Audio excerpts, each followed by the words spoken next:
سڵاوی کامەران حاجی عومەر و تیمی باسی ڕۆژتان لێبێت پاش بڵاوبوونەوەی ڤایرۆسی کۆرۆنە لە نێو هەرێمی کوردستان ڕۆژ بە ڕۆژ نەخۆشخانەکان چ حکومی چه ئەهلی فشاری زۆریان کەوتۆتە سەر بەشێک لە هاوڵاتیان گلەی لە نەخۆشخانە ئەهلیەکان دەکەن دەڵێن لە نەخۆشخانە ئەهلیەکان تا ڕادەیەکی زۆر ئیستیغلال هەیە پارەیەکی زۆر لە هاوڵاتیان وەردەگیرێت لە نەخۆشان وەردەگیرێت باس دەوە دەکرێت مانەوەی یەک شەو بە مەبەستی چارەسەری کۆرۆنە لە نەخۆشخانە ئەهلیەکان لە 1500 دلار بۆ 2000 دلاری ئەمریکیە بابزانین گلەی و گازاندەی هاوڵاتیان بە چ شێوەیەکە نەخۆشخانە ئەهلیەکان ڕاو بۆچوونیان چییە وەزارەتی تەندروستی سەبارەت بەم پرسە چی دەڵێن ئێمە لەگەڵ لیژنەیەکی وەزارەتی تەندروستی دەچینە شوێنی مەبەست.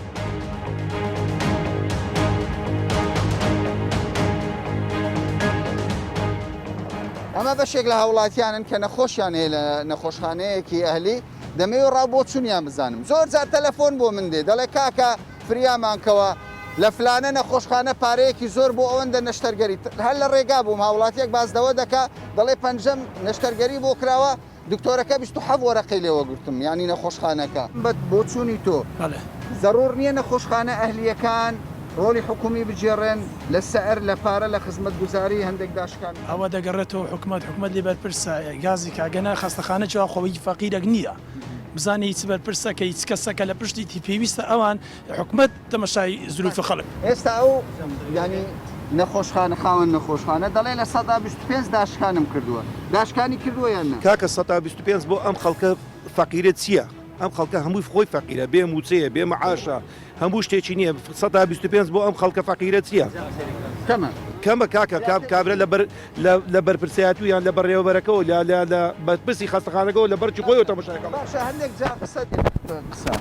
دەڵێ کاکی برا ئەگەر کابرا ئیمکانێتی نەبی بۆ دەستە نەخۆشخانەی ئەهلی ئەگەر ئیمکانێتی نییە فەقیرە پارەی نییە بۆ نەخۆش دەباتە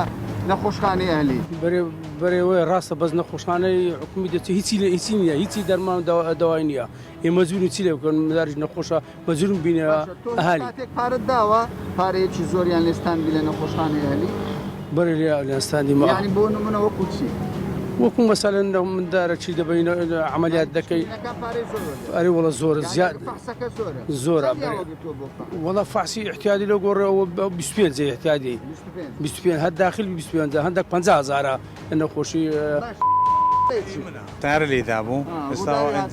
ئێستا ئینتزاری جەنازەکەی دەکەین وەرگرینەوە عنی چوینەوە دەرگوتەمە هیچمانە هینامانە ئێرە دکتۆر هات بە 2 سعات 10 دقەکەم عملیاتی کرد 50 وەرەقەی لێ وەرگرت حەقی عملیاتەکەی 50 وەرەقە 20 وەرەقەشم تەمیندا پاشە 5,000 دلاری وەرگرت سەرکەوتوو نەبووە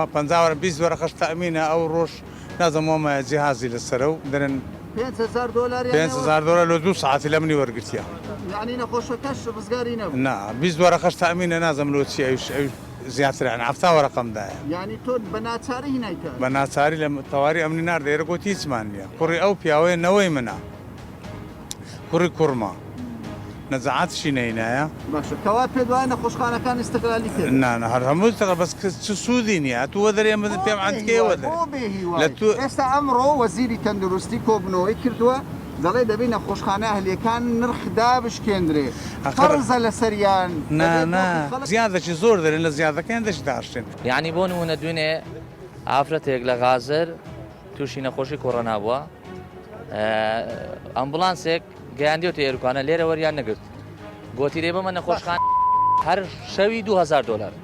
2000 دلار شەوی بۆ کۆڕۆنا ئافرەتەکەی ناناسین ئیمکانێتی هەبوویان نەیبوو بەس نەخۆشخانە ئەهلیەکانیش بەدەست دەژمێردرێن یعنی 4-5 نەخۆشخانە ئیستیغلالی وەسعەکەیان کردووە بەڕاستی یعنی ئێستامە لێروکانی 6 ڕۆژە تقریبی 9,000 دلار ڕۆژتیە ئێستا چی بکە وەزارەتی تەندروستی دەوێت بڕیار دەربکە بەڕای تۆ چ بڕیارێک دەربکە لە سەدا چەند داشکان وەزارەتی تەندروستی دەبێت ڕێنمایی دەرکا بۆ نەخۆشخانە ئەهلیەکان بە پێی پێداویستی خەڵک ینی بەڕاستی ینی ئێستا ئیمکانێتت نەبی بێن 9,000 دلار 8,000 دلار زۆر زۆرە یعنی لە بۆ خەڵکەچی کەم دەرامەت ئەگەر هەیبی دەبی بێ ئەگەر نەبی دەبێت چاوەڕوان بکە گیان لێ دەست بدە تۆ پێم بڵێ ئێستا لە معاون طبی زۆرە لە گەڕەکە هەموو معاون طبیەکان فول خەڵکە فول بووە هەر خەڵک زۆر بووە ئەوانش دەستەخیان گران کردیە زۆر شش گران بووە من داوا لە وەزیری دەکەم بڕیارەشی زۆر جوانیدایە هیوادارم باشتریش بی یعنی خەستخانە ئالیەکان قسە نیوە بە نیوەی بشێنی هیوادارم وەزیری تەندروستی بڕیارەشی باش دەکرد هیوادارم باشتریش دەرچیا خەستەخانەکان خەڵکیەوە بکەن ینی باشتر بی ئەمن پێشی کۆرۆنی کۆسرم لە دەستمدا چوومە تەواری ڕۆژ ئاوا ئەو برادران لە گەرم بوون تێلی ئەمەلاتەکە پەری خۆن مەسەجدەلەکە بەرامبەر کڕیمە یعنی معقول لە خەستەخانیش گەورە و گران خێتی ئەمەلیاتی نەبی تۆ دەتەوێت وا بڵێ ئەگەر نەخۆشخانە حکومیەکان خزمەت گوزاریان باشوێ کەس ناستاهێنی کەس نایەت ئێرە کەس ئەبەت کەس نایەت ئێرە خەڵک ئیمکانێتی نییە دوێنەکە نەخۆشێکیان ناوردە کۆڕۆنەی بۆ وەریان نەگرت لەبەر بپارەی لەبەر بپارەی وتیان شەوی 20 زۆرەکەی سەحافەکە وایەوت ڕاست بردیانەوە تۆ دەڵێتە وەزیری تەندروستی تکایە نەخۆشخانە حکومیەکان بەڵێ ئێمە یەکەم تش داوا لە وەزیری تەندروستیەکەین کە خەستەخانە حکومیەکان دەرمانی تیابێت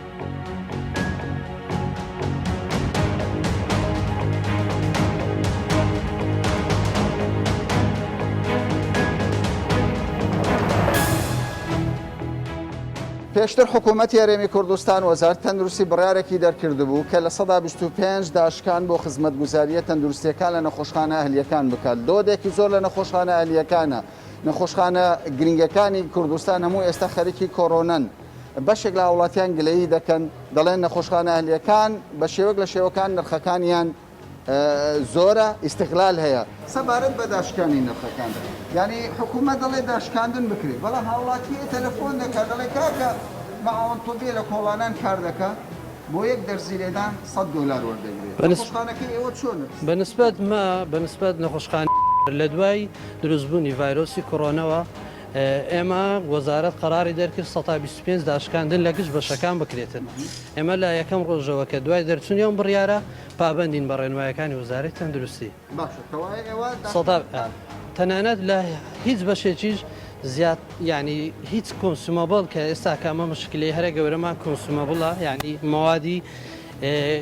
نەخۆشخانە لە سعرەکان طبعاً لە ڕووی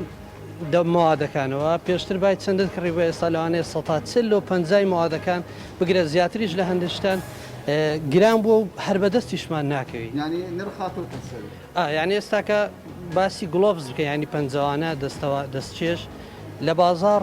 زۆر کەم بووە پێشتر بە $3 $4 ئێستا بە 12 ژنیە بیکڕین بۆ نەخۆشخانە ئێمە ئاگاداری مەسەلەی نرخ لە بەهۆی کۆڕۆنە لە هەموو دنیا گران بووە بەڵام هەندێک جار خەڵکێک دەڵێ کاکە نەخۆشخانە ئەهلیەکە حکومیەکان شوێن نەماوە ئێستا لە ئەهلیەکان لە هەندێک شوێن خەڵکێک وەردەگیرێ دەکەوێنرێ شەوی بە $2,000 $1,500 کۆڕۆنە بەنسبەتەوە تاوەکو ئێستا ئەمە کڕۆنا وەرمان نەگرتووە بەڵام وەزارەت داوای لێکردن شوێنیان بۆ تا ینی دابین بکەین ئێمە وەکو نەخۆشخانە 5 شوێن یعنی 5 بێدمان دیار کردو بە فری بۆ هاوڵاتانی خۆشەویست چکە لە زروفی ئێستاکە هیچ پارەیەک وەرناگرین هەندێک جار جێبستیەوە دەبین لە فلانە نەخۆشخانەی هەلی $2,000 شەوێک بەڵێ چکە ینی مەسروفاتەکەی زۆرە ئەگەر وەرگین بەلای کەمی 2000 دەڕوا هیچ لەسەر ئێمە 1500 بۆ $2,000 بەس مەسروفاتی ئەگەر هەر نەخۆشخانەیەکی ئاهلی لە کوردستان بێ کۆڕۆنە وەگری بۆ 2000 دەچێت چکە لەبێر ستاف و دکتۆر و دەبێ ئەوانە پارە هەمووی بەشی هەرە زۆری کۆنسومەبڵ دەبێ ئەوشیانە هەموو فڕێدرێت پرسیار دەکەم مەواقعی وەڵاممدەوە نەخۆشخانە ئەهلیەکان نەخۆشی کۆڕۆنە وەگرن کارێکی باشیان خراپە لەم دۆخەدا زەختێک لەسەر حکوومەت کەم دەبێتەوە بەڕایم زەختێک کەم دەبێتەوە لەسەر حکوومەت.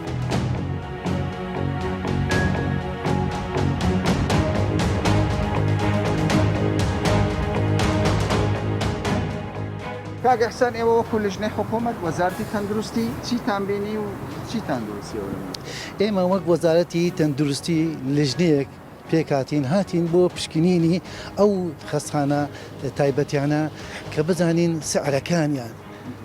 سعرەکانیان لەگەر هاوڵاتی سکاڵا هەبوو بڵێ ئەمن بەخۆم لە بەشی سکاڵای ئیش دەکەم بەشی سکاڵای هەرێمی کوردستان سلەیمانی وەکو هەولێر بەڕاستی هەیە بەڵێ هەیە سکاڵا هەیە کە دەڵێن خەستخانەکان هەتا ڕادەیەک بەڕاستی ئیستیغلالی نەخۆش دەکەن بۆ نمونە شتێک تەلەفۆنت بۆ کراوە پارەیەکی زۆر وەرگیرا بێت والله لە هەموو نەواحەیەکە لە هەموو شوێنەکان بەل استقلال هەیە بەڵێ هەموو جۆرەکان چیتان بینی چیتان پێ باش بەنسبەتی ڤایرۆسی کۆرۆناوە بەڕاستی ئەمانە 5 بێتیان داناوە بە هەموو ئەجیزەکانەوانێ شتەکانیان ڕێکوێکە بەس ستافیان نییە دکتۆریان نییە شتیان نییە دەوی خۆمان کەمە ناتوانین ئێمەش دکتۆری بەڵێ کێشی ستافیان هەیە ئەساس لەگەل بۆ نەخۆشخانە ئەهلیەکان ستاف حکوومەت دابین دەکەیان دەبێت خۆیان دابین ئەوە نییە لە یاسا شتە جێ نابێتوانێ لە یاسا جێ نابێتوانێت بەخۆی دابینیکە بەس ئەو بە ئەقوالی قسەی خۆی ئەوە وا دەڵێ ئێتر نازان ئێمە دەچین بەڕاستی لێکۆڵینەوە دەکەین بزانین وەزارەت یان بەڕێوەبەرەت شەوی 1500 $2000 پێ چۆنێەوە وەکو تەخمینی هەرچەندە دەزانم کۆبوونەوە دەکرێت بڕیاری کۆتایی دەبێت بەخۆی بە پێی یاسای وەزارەتی تەندروستی مەبدەئیەن دانراوە کە ژوورێکی نووسنی نۆرمال $800 بەڵێ نۆرمال مەبدەئیەن کە بدەڵێن مەبدەئیەن هێشتان جێژی نەبووە $800 ئەگەر هاتو ئۆکسسیژینی لەگەر بوو دەبێتە $1000 24 ساعت $1000 ئەگەر هاتو جیهازی سیپای لەگەر بوو دەبێت $1500 ئەگەر هاتو جیهازی 24 ساعت نەخۆشخانەی تر بەسەر دەکەین باش دەست باش.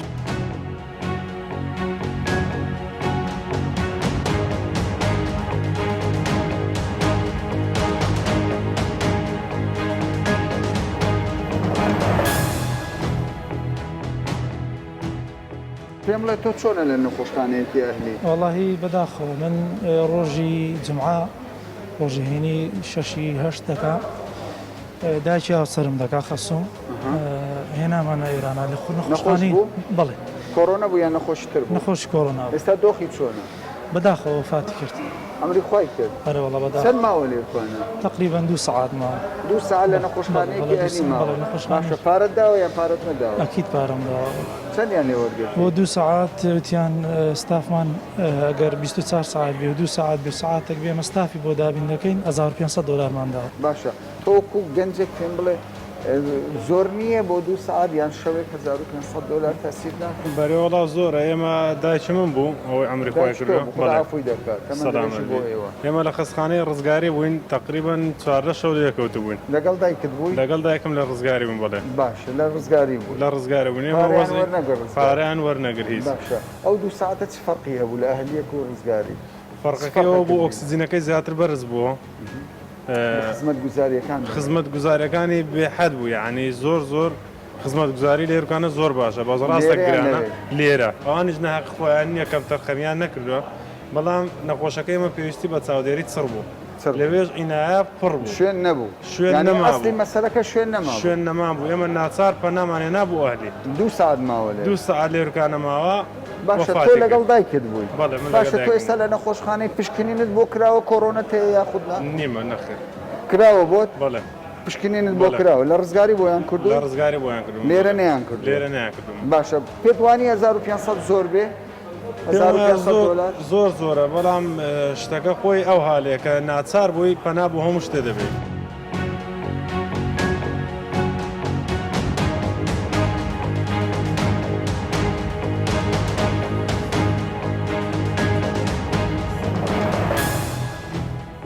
ماوەیە کە دەبینین عیادەکانی لاکۆڵان سەیدەلیەکان قەڵەباڵغێکی زۆرە خەڵکێکی زۆر دەرمان دەکڕێت چ دەرمانێک زۆر دەکڕێت؟ وڵی من عادەتەن ئەوەندەی کە بزانم شارەزان من لە مستشفا ئیش دەکەم ئەو دەرمانانەی کە لای ئێمە سرف دەبی زیاتر ئەزیثرومایسینە ڤیتامینەکانە بۆ ئەو ڤیتامینانێک کە بوو بەرگری لە شبهێزەکە لە دەرەوە نازانم چیە چکە ئەمە وەسفەی دەرێ ئەگەر ئی مستشفای نەبی بەڕێ ناکرێت.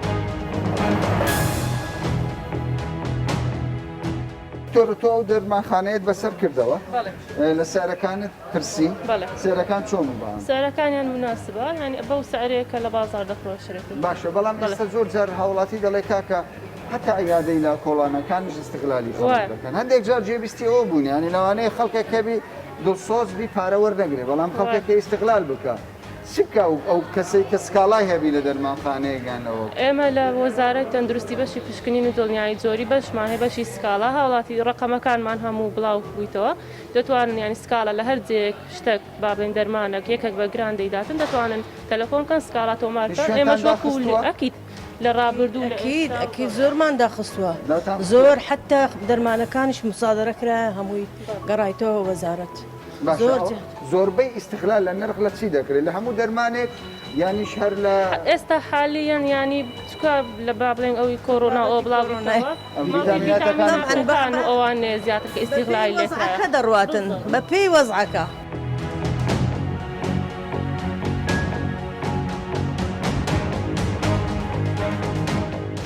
دکتۆر تەخمینی چەند دەکەن بۆ نەخۆشە کۆڕۆنای گرترێت سعرەکان زۆرە لەبەرچی زۆرە با پێت بڵێ مەسەلاً بۆ نمونە لە عینایە دکتۆری مقیم ئەقدەمی عنایەتەوێت بۆ هەر 12 سعات $200 دکتۆرە مەسەلاً شەو و ڕۆژ $400 دکتۆری مخدر بە هەمان شێوە باڵتنی بە هەمان شێوە یعنی سعری مستشفى ئێستا وەزارەت تەندروستی تەخمینی کردووە دەڵێن لەوانەیە $800 یان زیاتر بەڵام ئەبێ وەزارەت ئیسلاحا سعری دکتۆرەکەش دابنێ سعری سیستەرەکەش دابنێ حاليا وەزارەت تەندروستی لەسەر ئەو شتە دانیشتووە دیزانی هەیە کە شتەکان هەمووی تەصنیف بکە و هەموو شتەکانەوە خۆی دانێت ئێستا مەبدەئیەن وەزارەت تەندروستی ژوورێکی بێت بۆ هیلاچە کۆڕۆنا $800 ئەگەر بێت و ئۆکسجینی هەبی $1000 ئەگەر بێت و مەچەند سیپا جیهازی سیپای لەسەر بێ $1500 باشە چۆن ئەوەی کە پێشبینی ئەو نرخانەی خەملێنراوە پێت چۆنە ئەوە یعنی ئەکید ئەو نقطانە کە خەڵکی شارەزا دایناوە خۆ وەزارەت ئیسلاحا نایە سعرێک دابنێ بەبێ دڕاستە ئەکید هەموو دڕاستەی خۆیان کردیا و ئێمەش پێ پابەند دەبین بەڵام من وەکو شەخسی خۆم یعنی ئەگەر ئێمە محاولە بکەین تۆزێک لە سعرەکان کەمتر بکرێتەوە باشترە باشە دکتۆر ئێستا لۆدێکی زۆر لەسەر نەخۆشخانە حکوومیەکان هەیە نەخۆشخانە ئەهلیەکانیش بە هەمان شێوە هەندێک جار هاوڵاتی گلەی دەکات دەڵێ ئیستیغلال هەیە لەسەر بابەتەکە ئێوە وەکو خاوەن نەخۆشخانەیەکی ئەهلی سەبارەت بەم پرسە چی دەڵێن ئێمە هەمیا وەکو خاوەن نەخۆشخانەی ئەهلی نیە ئەو نەخۆشخانەیە نەخۆشخانەیەشی وەکو شەریکەی مساهەمەیە دووەمیان من وەکو دکتۆرێک ئەتوانم جواب بدەم ناتوانم لە باتی خەڵکتر جواب بدەم باشە ئیستیغلال هەیە زۆر جار دەگوترێت بەڵێ هەیە بەڵام من قەناعەتم نییە دکتۆرێک بێوێ نەخۆشێک ئیستیغلال بکە ئێمە شەریکاتی دەرمان هەیە لەوانەیە جەماعەت بزانن ساڵات دەینە وەرە غورفەکەی من لە عیادا هەموو پێشەمان بەتاڵە بیتەوە ڕۆژی شەمە هەندێک شەریکات دێدایەنێتەوە حتا خەڵک پارەی هەندێک پارەی دەرمان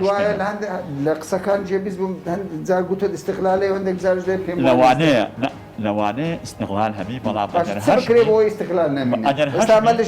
ئەگەر هەژمی بە شێوەیەشی زۆر کەمە لە هەموو شوێنێ یعنی تۆ ناتوانین بە هیچ کۆمەڵگای بڵێ 100% باشە 100% خراپە من قەناعەتم وایە ئیستیغلال هەیە بەڵام بەدەگمەنە زۆر ئێوە دەڵێن وەکو لیژنە چی دەڵێن ئێوە وەکو لیژنە چی دەڵێن من بە دکتۆری دەڵێم بڕیارێک لەدەی سێ وەزارەت تەندروستی دەریکرد کە 25 داشکاندن کرێ لە بۆ هاوڵاتیان لەبەر وەزعی ئابووری ئەو وڵاتە ئەو شارەی خۆمانە کە بڕیارەکە سەبارەت بۆی کە بزانین ئایا 125 داشکاندنیان کردیان بۆ هەر حاڵەتێک بۆ هەر نەشتارگەریەک کە لێرە کراوە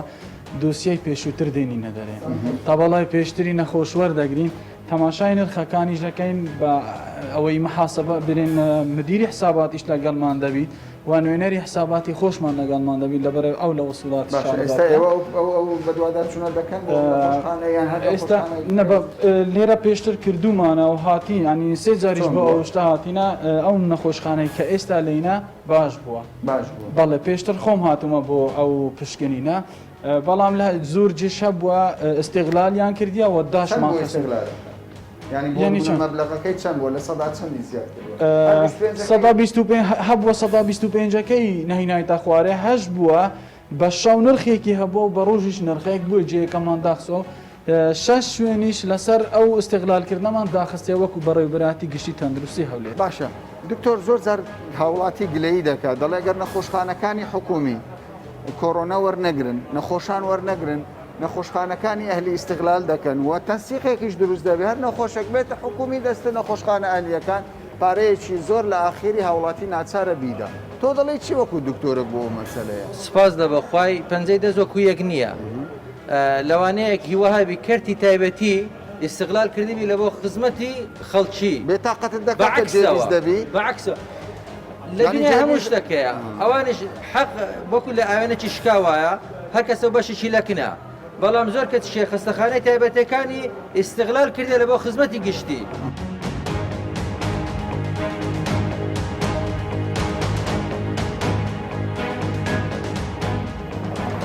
نەخۆشخانەیەکی دیکە هەلیمان بەسەر کردەوە لە نەخۆشخانەکەی پێشودا ئامادەکاری دەکرا بۆ ئەوەی خەڵکێک وەربگرن کۆرۆنای هەوی بەڵام لەم نەخۆشخانەیە وەکو ئیدارە باسی لێوە کرد 6 نەخۆشیان وەرگرتووە یەکێک لە هاوڵاتیان لێرە گیانی لەدەستداوە هاوڵاتیەکە باسی لەوە کرد 1500 دلاری ئەمریکی داوە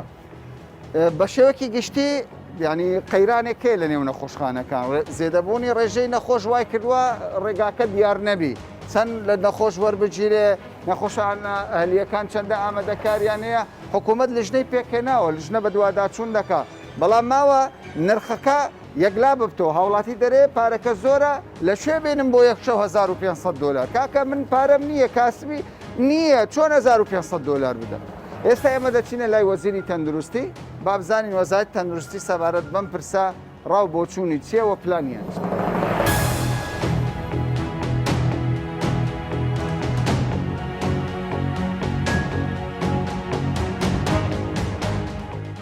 جەنابی وەزیر ماندوو نەبن لۆدێکی زۆر لەسەر نەخۆشخانەکانی حکومیە لەگەڵ ئەوەش لۆد دروست بووە لەسەر نەخۆشخانە ئەهلیەکان هەندێک لە هاوڵاتیان گلەی دەکەن دەڵێن ئیستیغلال هەیە ینی زۆر جار دەبینی بۆ دەرزیەک پارەیەکی زۆر لە هاوڵاتی وەرگیرەوە ئەو چی دەکەن؟ دیارە نەخۆشی کۆرۆنا نەخۆشیەکی نوێیە بۆیە کۆمەڵێک ڕێکاری بەتایبەتی لە بەشی چاودێری چڕ هەیە لە بەکارهێنانی هەندێک لە جۆرەکانی ئامێرومانەوەەوە ئەو پێداویستانەی لەبەر دەکەن بۆیە نەخۆشخانە ئەهلیەکان ئێمە دوایەوەی بڕیارماندا کە دەبێت پاڵپشت و هەماهەنگی نەخۆشخانە حکومیەکان بن بە وەرگرتنی ئەو نەخۆشانەی کە خۆیان دەیانەوێت بە ئارەزووخۆیان دەیانێت بچنە نەخۆشخانەکان بەڵێ گلەی زۆر سکاڵامان بۆ هاتووە ئەمە لە دوێنێەوە ئاگادارن بەڵێ ئاگادارین و ئێستا لیژنەکەمان ئێستاوا دانیشتونەوە دادەنیشین بە سنووردارکردن و تهدیدکردنی نرخەکان هەم لە بینینی نەخۆش لە داخلکردن بە بەکارهێنانی ئەمریکان جۆرەکانی تیشک دەرمانخانات هەروەها نرخەکانی چاودێری چڕ زۆری زۆرە ئەمە ئەو لیستار ئەوڕۆ تەواو دەکەین و گشتاندن دەکەین و پێیان ڕادەگەینین کە نابێت لە سنووری ئەو نرخەوە تەنانەت هەندێک پزیشکیش کە یان تیمیان دروست کردو ئەوە بەبێ ڕێگە پێدان دەچنە ناو ماڵەکان ئەمە سندیکای پزیشکانی کوردستانی لەسەر هێڵن بۆی ئەو نرخانە جێگیر دەکرێت و سنووردار دەکرێت باشە بەدەرلەوە نرخێکتان دیاری کردووە خەملاندوتانە کە بۆ نمونە ئێستا لە نەخۆشخانەیەکی ئەهلی لە نەخۆشخانە ئەهلیەکانیش کردووە ڕای ئەوان جۆرجیرەوە بەڵام ئەوە دەلالەت لەوە ناکە کە ئێستا ڕاستە باری نەخۆشیەکە قورسترە و پێداویستی زیاتر و ترس ناچکیشە چکە ئەوانش دیارە باسیەوە دەکەن کە هەموو پزیشکێک کار ناکە بەتایبەتی پزیشکی بواری سەرکردن کە ژمانەیان زۆر سنووردارەوە کارمەندانی بەشی سەرکردن بە هەمان شێوە بەڵام لەگەڵ ئەوەش ئێمە نرخەکانی ئەوان و ڕێژەی دابشکردن و ئەوانە هەمووی تهدید دەکرێت و ئێمە ئەو ڕێگە پێیان ڕادەگەین و بەدەرلەوە ڕێگە پێ نادرێت و بە دڵنیاییەوە ڕێکاری یاسایی دەگیرێتە بەر بە هەر کەسێک سەرپێچی بکات بەدەر لەو نرخانەی کە وەزارەتی تەندروستی دەگرێت. باشە ئێستا ئێمە بەشێک لەگەر هاوڵاتیان گفتوگۆمان کردووە گلەیی لەوە دەکەن نەک تەنانەت نەخۆشخانە ئەهلیەکان تەنانەت یادەکانی لا کۆڵانیش ئەوانیش تا ڕادەیەک نرخیان گران کردووە. طبعاً ئەوانە ڕێگە پێدراو نییە بۆ بینینی نەخۆشی کۆرۆنا نەخۆشی کۆرۆنا دەبێت سنتەری کۆرۆنا و داوم دەستگاکانی کە لە ناو هەموو شار و شارۆچکەکان هەیە بۆ بینین لایەن پزیشکی تایبەتمەند تایبەت بە نەخۆشی کۆرۆنا بۆیە ئەم گلەی هاوڵاتیان لە جێگای خۆیتی و ئێمە تیمەکانی پشتین بە دۆداچوون بەردەوامن لە ناو بازار و لەو شوێنانە و هاوڵاتیانیش دەمانوێت دڵنیا بکەینەوە کە وەزارەتی تەندروستی چاوکراوە دەبێت و ئێمە سندوقی سندوقی سکاڵا هەیە لە هەموو پێش هەموو نەخۆشخانەکان حکومی و ئەهلی و ژمارە تەلەفۆنەکانیش ئاگادارمان بکەنەوە ئێمە هەر ڕێکارێک کەسێک بیوێ خوا نەخواستە ئیستیغلال لێ وەزع بکات سەرپێچیەک بکات و بە نرخێکی گرانیان بە هەندێک ڕێکار کە بۆ نەخۆش بکە بە ناوی چارەسەر و بە دەربێ لە ڕێنمایەکان بە دڵنیاییەوە ئێمە قبولی ناکەن و ڕێکاری یاسایی دەگرێتەوە. باشە ئێمە لەگەڵ لژنەکە دەرچووین لژنەی وەزارەتی تەندروستی باسییانەوە کرد چەند شوێنێکیشیان داخستە و سزاشیان داون بەڵام لەگەڵ ئەوەشدا بەشێک لە هاوڵاتیان دەڵێن کاکە نەخۆشخانەکان هیبەرپرسانی باڵان وەزارەتی تەندروستی دەستەڵاتی چ بەرپرسێک دەتوانێت ئەگەر تەداخل بکات لە کارێکی سەرپێچی یان بێویژدانی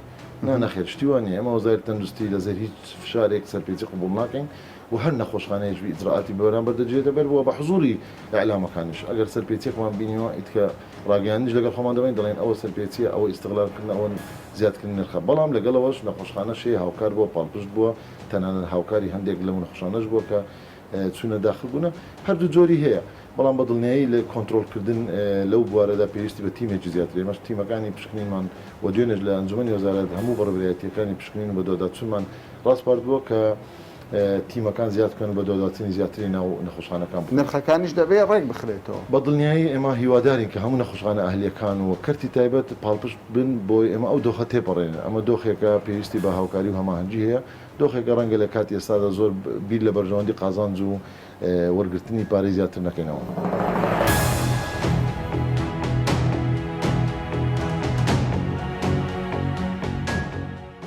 لە نەخۆشخانە ئەهلیەکان لەم دۆخەدا بۆ یەک دەرزی وەکو هاوڵاتیان باسی لێوە دەکەن $100 وەرگیراوە بۆ پشکنین بە هەمان شێوە چەندین